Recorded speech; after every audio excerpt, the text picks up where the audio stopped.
உண்மையிலே வந்து நம்ம அண்ணாச்சி ஒரு லீடர் தான். அவரோட குவாலிட்டிஸ், அவரோட டிசிப்ளின், அவரோட வே ஆஃப் காண்டாக்ட், இவ்வளோ பெரிய ஒரு பிஸ்னஸ் எம்பையருக்கு அவர் ஒரு தனி ஆளாக இன்னைக்கு நிறையா பேருக்கு ஐ மீன் அவரோட எம்ப்ளாயீஸை பார்க்கும்போது ரொம்ப சந்தோஷமாக இருக்காங்க. அவரோட லீடர்ஷிப்பை பார்க்கும்போது கரெக்ட், அதுக்கு தான் அவர் லெஜெண்டுங்கிற ஒரு பேரை கொடுத்துருக்கோம். இன்ஃபேக்ட் 2024 நான் போய் கருடன் படம் பார்த்துட்டு இந்த மாதிரி ஒரு டைரக்டரோட நடித்தா ரொம்ப நல்லா இருக்குமே அப்படின்னு நினச்சிட்டு வீட்டுக்கு வரேன்.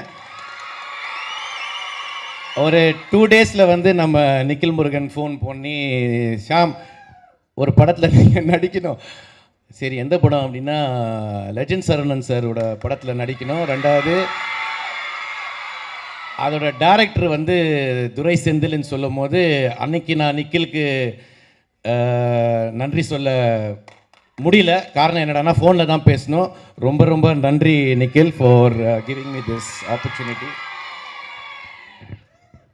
அப்புறம் செந்தில் சார் என் ஆஃபீஸ்க்கு வந்து மீட் பண்ணி கதை சொல்லணும்னு சொன்னார். சார் கதையெல்லாம் வேணாம், உங்கள் படத்தில் நான் நடிக்கணும், உங்கள் டைரக்ஷனில் நடிக்கணும். காரணம் என்னடானா one of the most responsible director of Tamil cinema அப்படின்னா நம்ம துரை செந்தில் சார்ன்னு சொல்லலாம். கருடன் படத்தில் நீங்கள் எல்லாரும் பார்த்துருப்பீங்க.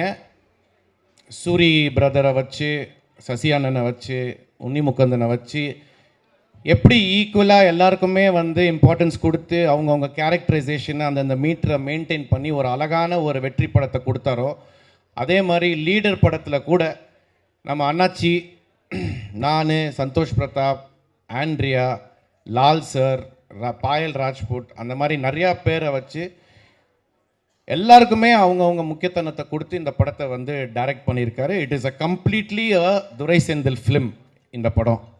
ஸோ இந்த சந்தர்ப்பம் கொடுத்த டைரக்டருக்கும் சரி, நம்ம அண்ணாச்சிக்கும் சரி ரொம்ப ரொம்ப நன்றி.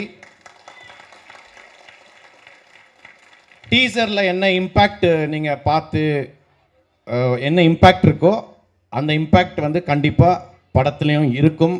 கண்டிப்பாக இது வந்து ஒரு வெற்றி படமாக தான் இருக்கும் அப்படிங்கிறதுல எந்த சந்தேகமும் இல்லை.